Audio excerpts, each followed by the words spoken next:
Hi friends, முருங்கைக்காய் உருளைக்கிழங்க வச்சு லஞ்சுக்கு ஒரு சூப்பரான குழம்பு எப்படி செய்யலான்னு பார்க்கலாமா? இதுக்கு ஒரு வடைச்சட்டி அடுப்பில் வச்சு எண்ணெய் ஊற்றி கடுகு சோம்பு சேர்த்து பொரிஞ்சதும் இதோட ஒரு 50 கிராம் சின்ன வெங்காயத்தை உரித்து கட் பண்ணி வச்சுருக்கிறேன், அதை சேர்த்துக்கிறேன். அதோட கருவேப்பிலை, கட் பண்ணி வச்சுருக்கிற முருங்கைக்காய் உருளைக்கிழங்கும் சேர்த்து நல்லா வதக்கி விடுறேன். முருங்கைக்காயும் உருளைக்கிழங்கும் வெங்காயத்தோடையே சேர்த்து வதக்கணும். அப்போ தான் எல்லாம் ஒரே டைமில் வேகும்.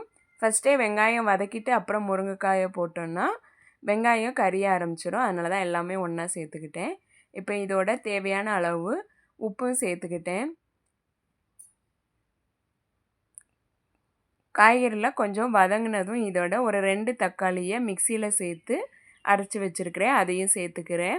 தக்காளி நல்லா வதங்கி பச்சை வாசனை போனதும் இதோட ஒரு 3 ஸ்பூன் குழம்பு மிளகாய்த்தூள், 1/2 ஸ்பூன் மிளகாய்த்தூள், 1 ஸ்பூன் மல்லித்தூள், கொஞ்சம் கரம் மசாலா தூள் சேர்த்து மிக்ஸ் பண்ணி விட்டுக்கிறேன்.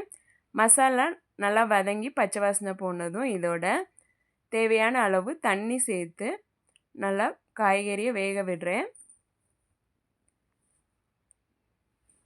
இது வேகட்டும். இப்போ இதுக்கு தேவையான ஒரு தேங்காயை அரைச்சிக்குவோம். அதுக்கு மிக்சி ஜாரில் ஒரு 4-5 முந்திரி பருப்பை உடச்சி சேர்த்துக்கிறேன். இதோட கட் பண்ணி வச்சுருக்கிற தேங்காயும் சேர்த்துக்கிறேன்.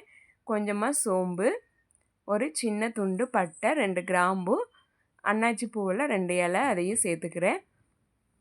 எல்லாத்தையும் சேர்த்து நல்லா ஃபைன் பேஸ்ட்டாக அரைச்சி எடுத்துக்கிறேன்.